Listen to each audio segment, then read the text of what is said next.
Puji Tuhan, selamat pagi Bapak Ibu Saudara-saudaraku yang mengasihi dan dikasihi Tuhan.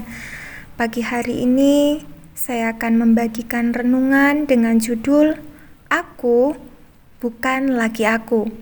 Kita akan sama-sama membaca dari surat Galatia pasal yang kedua, ayat yang ke-19 bagian B sampai ayat yang ke-20. Galatia pasal yang kedua ayat 19 bagian B sampai ayat yang ke-20, demikian bunyi firman Tuhan. Aku telah disalibkan dengan Kristus, namun aku hidup, tetapi bukan lagi aku sendiri yang hidup, melainkan Kristus yang hidup di dalam aku. Dan hidupku yang kuhidupi sekarang di dalam daging adalah hidup oleh iman dalam Anak Allah yang telah mengasihi aku dan menyerahkan dirinya untuk aku. Puji nama Tuhan, Bapak Ibu Saudaraku semuanya. Ketika kita membaca kebenaran firman Tuhan, satu hal yang terpenting, kita tidak hanya sekedar membaca, tetapi kita harus menemukan kebenaran dari ayat tersebut. Pagi hari ini kita akan sama-sama belajar dari Galatia pasal yang kedua ayat yang ke-19 dan 20 ini.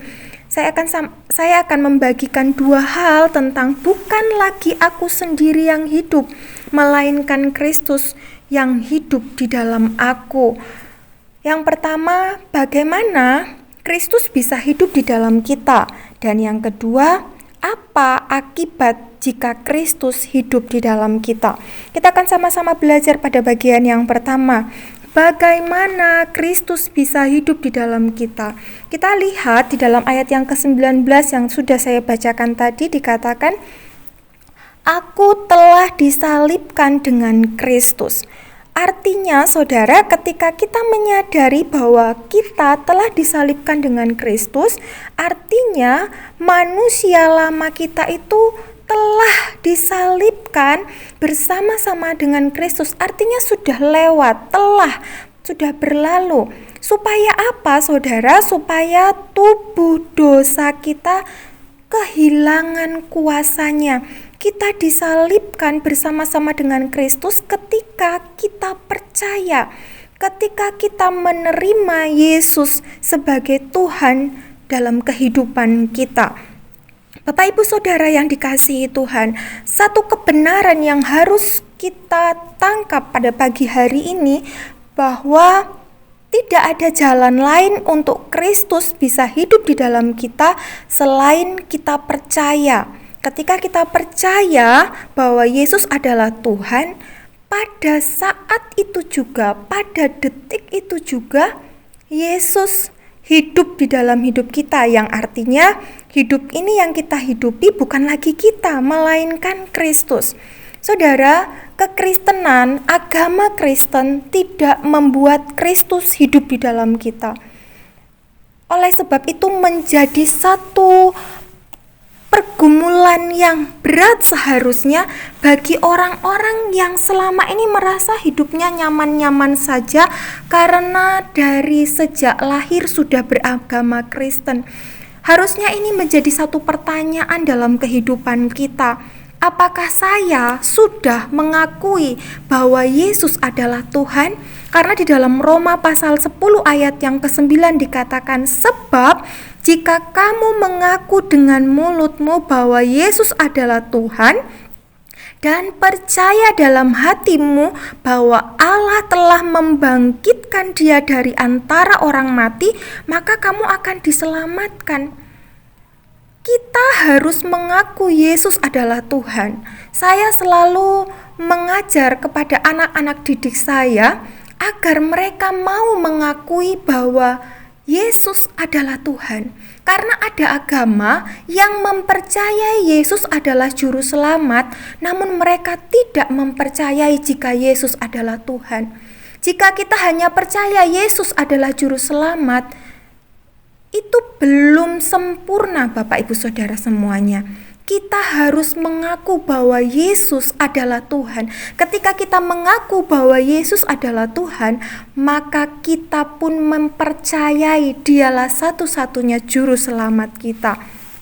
Di dalam Roma pasal yang ke-8 ayat yang 10 dikatakan, tetapi jika Kristus ada di dalam kamu, maka tubuh memang mati karena dosa, tetapi roh adalah kehidupan oleh karena kebenaran. Satu kebenaran yang kita harus pegang, agar Kristus bisa hidup di dalam kita, maka kita harus percaya bahwa Yesus adalah Tuhan, di mana Kristus pun hidup di dalam Yesus. Kristus pun tinggal di dalam Yesus. Yesus Kristus. Kita pun percaya, jika kita percaya Yesus adalah anak Allah, sama artinya kita juga adalah anak-anak Allah karena iman. Iman yang aktif, bukan iman yang pasif. Iman sebagaimana yang Allah kehendaki dalam kehidupan kita. Yang kedua, kita akan belajar tentang apa akibatnya jika Kristus hidup di dalam kita. Yang pertama, tidak ada kepentingan apapun lagi untuk kehidupan kita. Apapun yang kita lakukan, Bapak Ibu Saudara yang dikasihi dan mengasihi Tuhan, kita tidak lagi memikirkan diri kita. Salah satu contoh di dalam Bilangan 12 ayat yang ketiga, ini adalah perkataan Musa.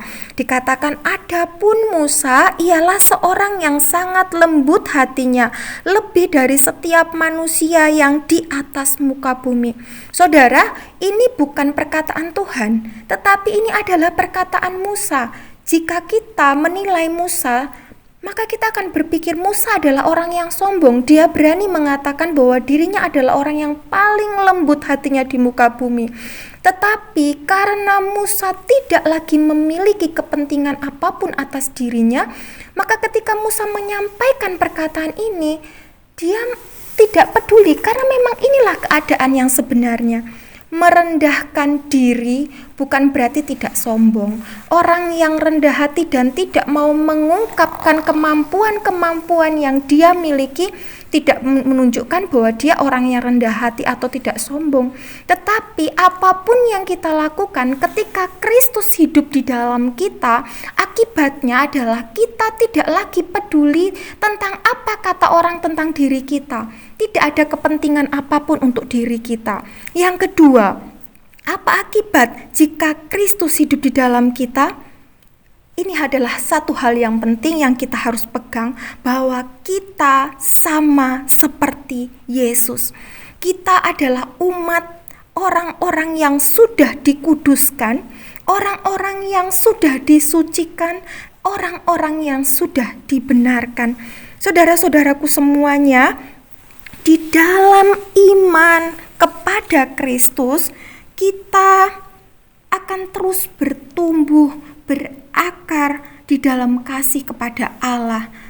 Ketika kita tahu bahwa hidup kita sama seperti Kristus, maka kita akan bertindak sebagaimana Kristus lakukan. Kita tidak akan menjadi orang yang mudah kecewa, tidak mudah putus asa, tidak mudah menyerah, karena kita percaya bahwa kita sama seperti Yesus. Kita memiliki kuasa yang sama. Bukan berarti kita terbebas dari segala aniaya karena firman, saudaraku, tetapi kita memiliki kesanggupan untuk mengatasi itu. Ketika Yesus hidup di dalam dunia, Yesus alami aniaya, tetapi Yesus menang terhadap aniaya itu. Ketika kita tahu bahwa kita sama seperti Yesus karena Kristus ada di dalam kita, kita pun akan menang mengatasi segala sesuatu yang menghimpit kehidupan kita. Puji nama Tuhan. Saya rindu kita semua mempercayai satu kebenaran ini, bahwa hari ini saya hidup bukan karena saya lagi, tetapi karena Kristus. Karena Kristuslah yang sudah hidup di dalam saya. Puji nama Tuhan. Tuhan Yesus memberkati. Kita berdoa. Bapa di surga, kami mengucap syukur akan kebenaran firman-Mu. Engkaulah yang hidup di dalam kami, Engkaulah yang berdaulat atas kami, dan kami percaya kami menang bersama dengan Engkau. Berkati umat-Mu Bapa dengan berkat yang melimpah yang sudah Engkau anugerahkan. Di dalam nama Tuhan Yesus Kristus kami bersyukur. Haleluya. Amin.